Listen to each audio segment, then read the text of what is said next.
reason, and you guys are gonna have to pick up the slack for me. I feel like Um, that's all right. I think we're live, Andy. It says we we're are, live. we are. So yeah. Yep, All we're just easing into it. So welcome everyone to another Forta workshop where we highlight how the largest projects in Web3 use Forta to monitor the security and health of their protocols. Today, I'm joined by Hart and John from UMA. UMA was one of the first users of Forta. They've provided great feedback and support along the way, and I'm excited to dive into exactly how and why they're using Forta today. So for the next 15 or 20 minutes or so, we're gonna explore. So, guys, I always like to start out with a non-protocol specific question.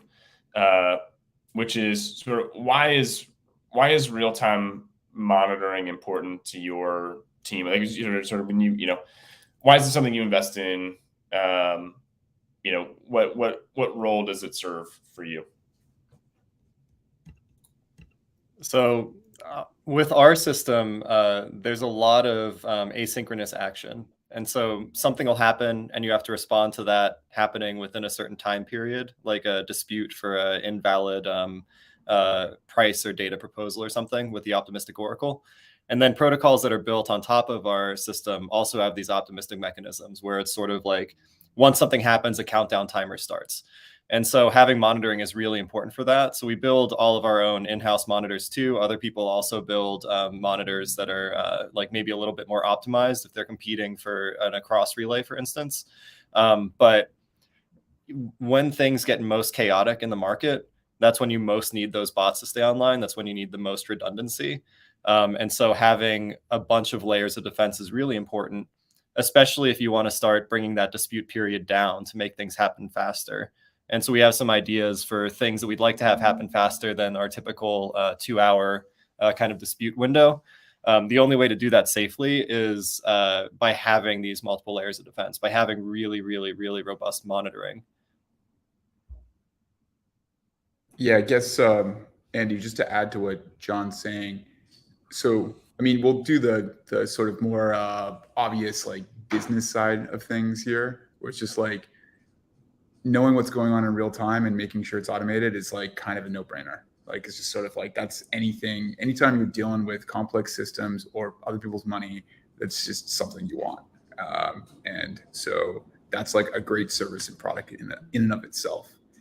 To maybe add to John's point though, our specific design, like the UMA infrastructure doesn't do things in real time by design. We actually have it's not atomic. There's this challenge window in our Oracle, the optimistic Oracle concept, and in everything we do. And we've done that specifically because we think executing everything in exactly real time can be highly dangerous. So there's a use case here with Forta that fits beautifully with our infrastructure, where we have delays before executions happen, which gives us time to react and fix if we notice anomalies. And so Forta fits in there perfectly because we can monitor stuff in real time and have redundancy and alerting to what might break and action if something does go wrong or is not supposed to be happening. So I want to ask a follow-up to that, and I guess specific to sort of the market that we're in this week, right? Very volatile. I'm curious. This is not a typical question I ask, just because the events of this week are not typical. But like, does monitoring play an even more important role when markets are as they've been the last few days? And I guess maybe to sort of put it differently, like is the team sort of paying attention to those alerts more closely? Is that are certain alerts sort of higher impact in moments like this? I think you might be able to argue it both ways. I'm curious what John thinks, because on one hand, you've got like so much going on that having some of your alerts be automated is actually like a relief. like, hey, you got a second set of eyes kind of watching stuff at a moment where you might be otherwise overwhelmed and not able to catch it. So I kind of think like when things are crazy, the more automation you have, the better. John, what do you think?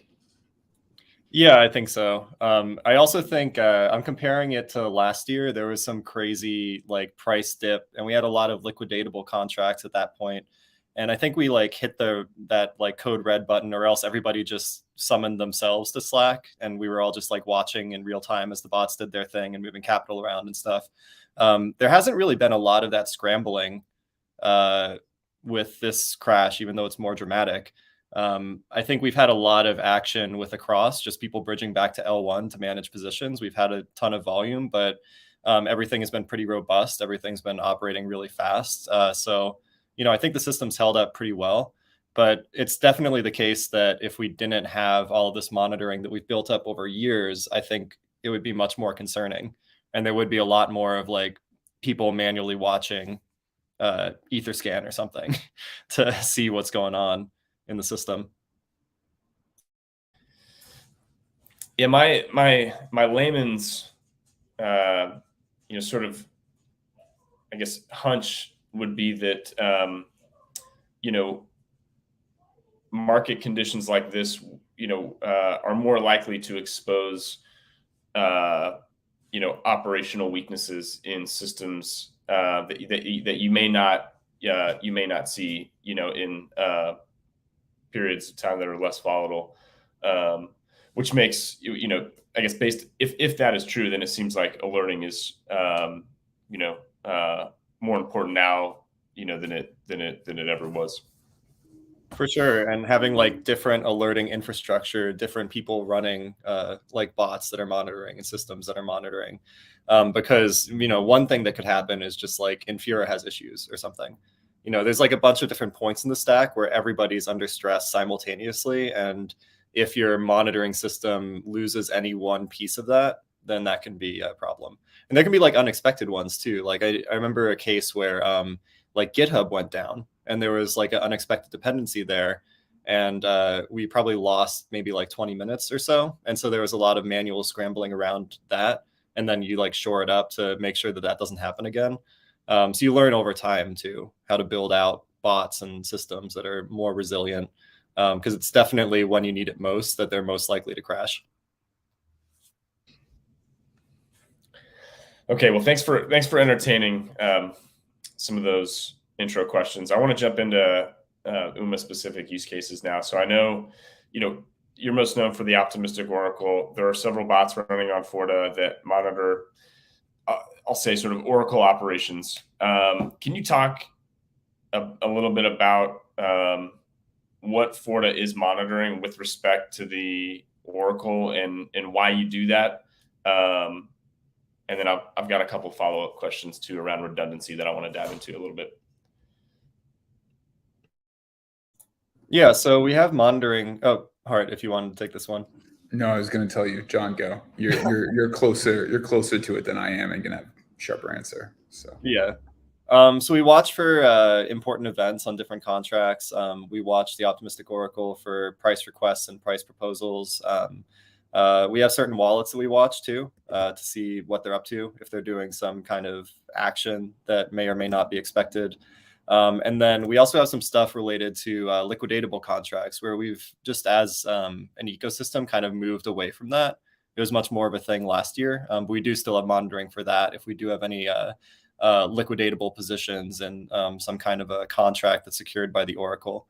And then we're also starting work with a developer on monitors for Across, which is the cross-chain bridge. And for that, I think we've kind of like refined how we're using Forta and using monitoring. And it's going to be much more geared, I think, towards being able to do things faster, safely. So there's a lot of stuff related to cross-chain relaying that you want it to be done safely, which means you want like a decent dispute period, but you can maybe bring that dispute period down, at least for part of it, if you have additional monitoring. So just to maybe go into a little bit more detail on that, somebody makes a deposit on a sending chain, and then a relayer is going to fulfill that on the receiving chain. So right now with the cross V1, you're going from a roll up to Ethereum L1. So you deposit, let's say, ETH on Optimism, and then somebody comes in and says, like, here's the same amount of ETH minus fees on Ethereum L1. And then they have a dispute period where they can get reloaded from a passive liquidity pool after about 2 hours. So they'll say, like, hey, I did the relay correctly, pay me back, plus fees, and they'll get paid back from that pool after 2 hours. That can be an issue if things get really busy, like they have done over the past couple of days, where relayers could be capital constrained. And if they're waiting for 2 hours, they might not be able to reload fast enough to keep the cross-chain relays happening more or less instantly. And so one idea we've been batting around is the idea of like a separate pool that's sort of a community-run relayer where people could pool their funds, and that one might relay over like a 15-minute period, where instead of the relayer coming in with their own funds and saying, like, here's the funds, pay me back in 2 hours, somebody would go to this community pool and say, trigger this relay in 15 minutes or 30 minutes. And so you have a short dispute window for that action. But for that, you really need that monitoring. If you go down for 20 minutes, which, can happen if some unexpected thing happens and you don't have backups, then you might get a bad relay that goes through. That might be the worst case scenario, and then those funds are at risk. So that's kind of where we're thinking, like, how do we speed this up? How do we speed up, in particular, relay or reimbursements? Or at least that's where my mind is at with it. I think the only thing I'd add just quickly is I think Forta's use case in a cross-chain context makes a ton of sense. Because because first of all, things aren't happening atomically. There is some like natural pause when you're doing things cross-chain. Monitoring those cross-chain transactions in real time, that's like a huge value add, because you can probably it certainly increases the chances a lot that you could patch or fix bad stuff before it actually propagates on the destination chain. I think that's like a super cool and super valuable use case for the tech. Yeah, we've seen more interest from bridges over the last couple months, and I also think too, like, just one of the realities too is that, like, Forta, I think, is probably the only monitoring solution out there that is just flexible enough to do multi-chain monitoring, right? It's there's a lot of different options if you just want to monitor, contract events, from a single contract. But when you start getting into more complicated use cases like cross-chain monitoring, the options available to teams go down a lot. So I'm glad you brought up across, John, because that was actually my last question. So we sort of jumped ahead. But I did want to preview that, so we checked that box. I want to go back to the optimistic Oracle monitoring. You mentioned liquidatable contracts, and I want to ask sort of what's the value of socializing that information publicly? Is there, or maybe slightly different question, is there value in socializing that information publicly? I think there is at the protocol level. Like at the individual actor, if you're a liquidator, you want to know about the liquidations first, and there's no value to you of having other people know about it. But if you're a protocol that needs liquidators to function effectively, you do want to circulate that as widely as possible. So for liquidatable contracts, for instance, you have some synthetic asset that's backed by some amount of collateral, and you've dipped below a safe level. And so now you need to get liquidators to come in to keep the synthetic asset tied to what the value should be. So for that system to work, there's a ton of value of socializing it. And then any enhancements on that would be individual liquidators trying to come up with a system that's even more robust. And so ideally, you would have liquidators that are super, super, super efficient. And if they're down for whatever reason, you do have this system that's very public that makes it easy for somebody else to come in and swoop and take that liquidation that would normally be taken by a more professional kind of sophisticated actor that just for whatever reason, they're on a plane or something and they're offline. So I asked that question. I I kind of knew what the answer was before, but the reason I wanted to talk about it was because I think it's an interesting use case for Forta. I think when teams sort of think about monitoring, I think a lot of what teams do today is very internal, and the information they're getting is for core dev team purposes, right? And you don't see a lot of. You're starting to see more of this, but I think it's still. It's still not sort of best practice anywhere, where protocols are really socializing a lot of like real time intelligence with their communities. And this is a really interesting use case for like why socializing that information is useful, because you need certain participants to take certain actions at certain times, and you need to give them certain intelligence so that they can act, right? Yeah. I think there's a really good practical example of this. So we have an integration with Polymarket, which does like prediction markets, information markets. And we built an interface to surface those questions, because a lot of the questions are like yes or no answer type things, like who won the sports game, or like did this political event happen? What were like the COVID statistics from the last week or whatever. And so when we first launched that, that was to solve the problem of like, these are pretty manual questions. Like people are going in and answering them on Etherscan, and maybe it's going to take like an hour. Launching the interface and then really socializing it, training people up on using the interface, brought it down to a few minutes. And we've seen it get even more sophisticated than that, where there are people that preload a bot with answers now. And so when a request comes in, their bot is responding with their answer. So it's still like a human mediated thing, just like preloading those answers. But they wound up taking the lion's share of the responses, which I think is good. That's exactly what the system should be doing. But if those bots disappear, you do have this interface that makes it really easy for somebody else to come in. And so that's kind of like a natural evolution that I think you would see from socializing it. It makes it easier. And then people could start building more sophisticated things on top of that. And I think if you don't socialize it, people might not take that step of trying to build a sophisticated thing and compete because it's just too much hassle. There's all kinds of profit opportunities everywhere. Somebody might not sit down and spend 40 hours writing a bot for your system, but they'll definitely go to a web UI and do 2 minutes and make $50 or something. Yeah, really, really interesting example. Thanks for bringing that one up. I want to do. There's sort of I have two categories of questions left. There's a couple more use cases I want to bring up, and we can move through those real quick. And then the last thing I I want to talk about, maybe we can spend a few more minutes on this, is the relationship between monitoring and alerting, and then the response function. So once you get alerts, like what do you do with it?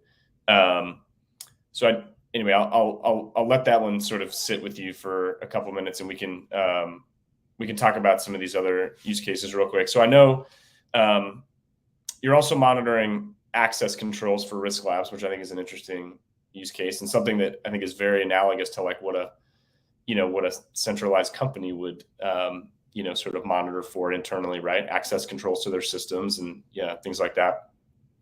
You also monitor for token mint activity, which I think is triggered by voting, and then governance activity, which is actually probably the most common use case across DeFi protocols actually on Forta right now is monitoring governance activity, that and multi-sigs. So real quick, we don't need to spend a lot of time on these, but curious if you could sort of walk through kind of why monitoring access controls is interesting, why that token mint activity is interesting. That's probably more UMA specific, and then why public governance alerts is interesting as well.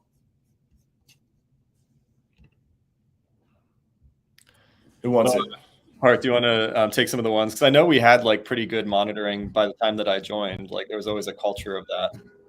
Yeah, I do think I think you're better on the token mint. On the governance stuff, I think the answer there, it's like that's the obvious one where you just don't want to be in a situation where somebody slips something past you. It goes back to all your earlier points, Andy, around transparency. I think best example of that was sort of the Beanstalk thing, where they really kind of did like slip a governance action past the system. in a way that is really unfortunate, because like it's again the kind of thing that if people saw what was going on, that exploit wouldn't have happened. So again, transparency and highlighting it in a redundant system, I think, is really really important. John, I'm actually I think you're going to have a sharper answer on the access controls or the minting features, or maybe it's other people on our team too. Yeah, I mean, just we have alerts whenever some kind of wallet that is important or worth monitoring does any kind of thing, and at least internally, like then whoever did it or like knows what happened, just quickly like post a description of like, here's what happened. So we have a couple of different channels that are like that internally that we track. And then obviously like having redundant monitoring and just like all kinds of different ways to get notified if something's going on. Like if Slack goes down, for instance, you don't want Slack to be your dependency the same way you don't want GitHub to be your dependency. So being able to like switch over and say like, all right, let's get email alerts about this now, or, you know, some other method of finding out what's happening. Yeah, and I think the governance thing is interesting too, just related to some work that I've been doing where we're coming out with something that is focused on optimistic governance, because there's issues with governance systems being pretty inefficient. Like people aren't paying attention to them, people aren't participating. But if you could publish your rules somewhere and then anybody could submit transactions that follow those rules, and if they're not disputed, they can be executed, that's really efficient. But you also really, it comes back to the monitoring thing. You know, you've got like the delay period, the default is usually 2 hours, and somebody has to go and dispute that. And so if you don't have good monitoring for that, now you've got a very efficient attack vector for governance versus like you have to slip it through and hope nobody notices. You can see it happen, like people don't notice for like a day or days on end. So you could definitely see how that would happen if it was only a 2-hour period. If you really don't have that culture of monitoring, if you don't have that system of monitoring and publicizing it to the community, like, hey, somebody come and dispute this if this is wrong.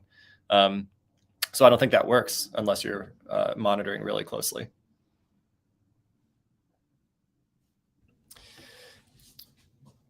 I want to ask one question that, John, as you were talking, sort of popped into my head. And you started off your answer with like a culture of, there's a culture of monitoring at UMA. And we've spoken with hundreds of DeFi projects at this point, specifically about monitoring. And I think one of the themes is that, particularly with younger teams, it's not core product. And so it gets deprioritized, right? Or it doesn't become important until the risk profile of the project is so big that it's, you know, it becomes, you know, obvious. And I'm curious, like you talked about implementing a culture of monitoring early. You know, how did you do that with a small team, knowing that, you know, acknowledging that monitoring is not like, it's not core product, right? It's not going to drive user acquisition. It's not going to drive, you know, liquidity necessarily, or not directly at least. So like how do you as a small team, you know, sort of prioritize that? And I guess like we can talk about it very practically too. Like, is there, you know, I guess is there one person who's sort of designated, you know, from the jump as the person who's responsible for this and that's their job? Or is the responsibility sort of evenly distributed across the engineering team based on the components of the system that you're responsible for? Like, how did you guys think about that? Or how do you think about it today? I mean, Andy, like one, a core bit of product is your product not breaking, right? We could start there and say, like, without being kind of obnoxious about it, we do have an approach that, sure, monitoring doesn't acquire users, but your product breaking also doesn't acquire users, right? So we think of this sort of from day one. It's been critical. And I will say that it's, you know, Matt Rice, who I've worked with from day one, sort of like our CTO, he very much pushes this culture or attitude that I think has been very healthy. and like there's a balance, right? You can't live in paranoia all the time. You have to like build a business or build a project or build the protocol. But if you don't have an attitude that like this thing is supposed to be unbreakable and we got to like look and know what's going on, if you don't have that attitude or approach, it feels very dangerous. So I do kind of think some of this like culture monitoring stuff, you're right. I hadn't actually heard John, it hadn't occurred to me until John was talking about it, because it is so embedded in the way we do business, the way we just operate. Um, but it's something that I think was kind of a day one thing, a day one strategic business decision, because we think it is critical to like our long-term success. John, what do you have to add? Oh, I was just going to add also, like, beyond just the security aspect of monitoring, I don't know like how you would understand how your protocol or project is performing without monitoring. Like, how do you even know what's going on? So that's like another reason, even if you're like, security, whatever, if the money gets stolen, easy come, easy go, you still have like no idea what's happening if you aren't monitoring. So I guess I can't even fully get it. And and like at a practical level too, like it does take time. A lot of times I've noticed in like the engineering flow, like you do the smart contract work and that might be like 30% of it. And then 70% of it is bots, and the bots are always taking longer than you expected. And so then it's like, all right, there's another few weeks on these bots because it's just like so much they need to do. But that's worth it. And I guess last point on it too is like for our system, because it isn't stuff that's happening atomically, I don't think it really works without monitoring. There is kind of like a default aspect of our product where you have to pay attention to what's going on because it's a couple of steps. So if you don't know that like a request came through, for instance, you don't know to serve the data. So it's not just about the disputes. If you don't know that a deposit was made, you don't know to relay it. So without monitoring, at least for our system being, kind of decoupled and asynchronous, like nothing really works. And so that does also help to sharpen our focus on it. I want to ask another follow-up question. I'm going to get to my last question at some point, but actually this is a really interesting discussion that I don't get to have very often. So I want to talk about, I'm curious, like in the product development life cycle, now we're getting really deep here. You said there's a, Hart, you described it as sort of day one, right? Day one focus. John described it as a culture. Is it something that, I guess, I'll ask a very pointed question. Will you have performance monitoring, operational and security monitoring sort of set up when a new, UMA or a cross product feature version goes live? Or is it something that, is that like, is that sort of a strict requirement, or is it something that, gets put in place sort of after the fact? Sort of, John, correct me if I'm wrong. It's like pretty strict requirement. I think it gets improved and augmented after the fact, but we don't launch something without transparency into what's happening, like under the hood, if you will. And frankly, it was sort of interesting in our first discussions with Forta, or with Forta in general. Like we already had monitoring, kind of in-house monitoring built for some of this, so it was like we had less of a need for that really initially, because we kind of had stuff, and it was again augmenting those tools.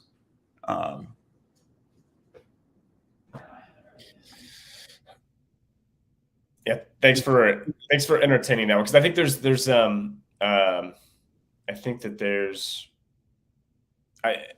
I'm noticing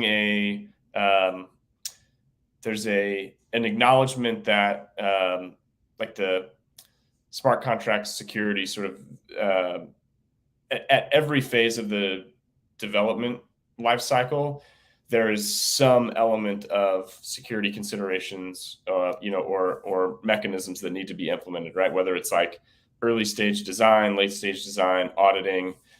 Right before you implement, right, you need to think about, what do I need in place from a performance standpoint, from an operational standpoint, in terms of monitoring. So, we've been working on a very sort of end-to-end comprehensive sort of framework that will communicate sort of what is best practice to do at each stage of the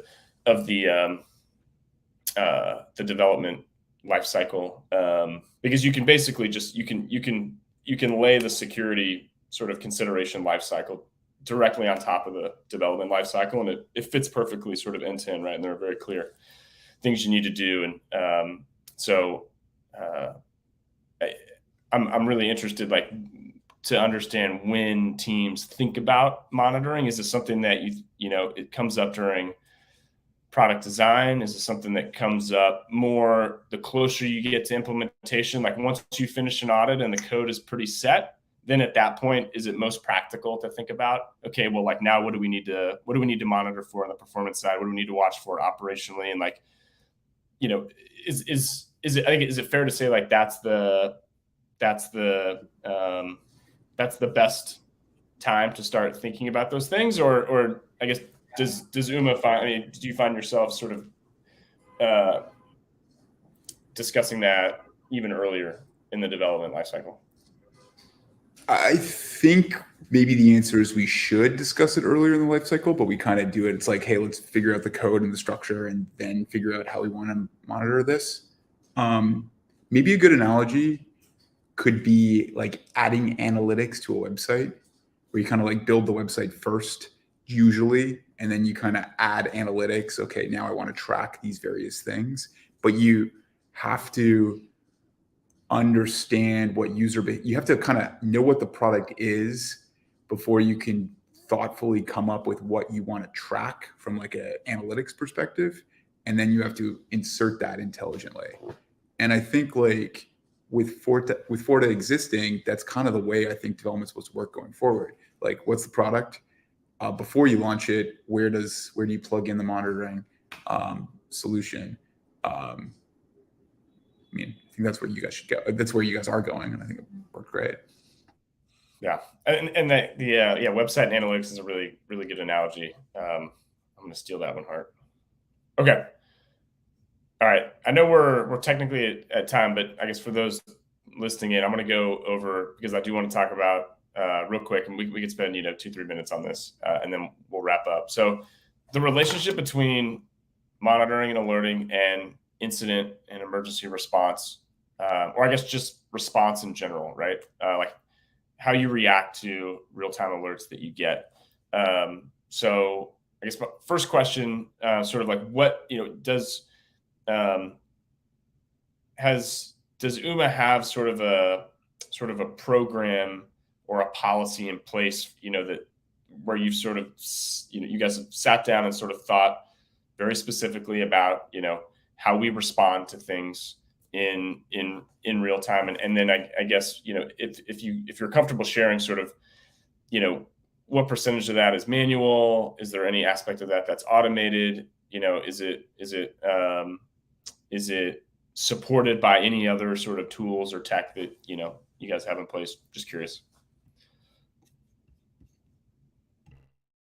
Yeah, we have like a bunch of different systems, I think. Like, I think of like, what's the system that can wake you up in the middle of the night? And so we've got like the automated systems. They're watching what's happening, and then according to like certain rules, it'll wake you up. We have different lines of response too, where you have people that are on call for certain types of alerts, and if they miss it, it goes to the next person. If they miss it, it goes to a whole bunch of people. And then we also have triggers that can come from any team member, where you say, like, wake up everybody that's focused on this particular thing, or just wake up everybody. And we also have some channels now that come from our community, where we have like some like community groups that are able to spot things and say, like, hey, there's something is up, and like send that message to some other people, which might just be like some question that's coming to the Oracle that people aren't sure about, or say like, hey, something's going on in the Discord that's worth responding to. And I think we just keep on adding more of that. And so now we've got like a lot of manual coverage and automated coverage.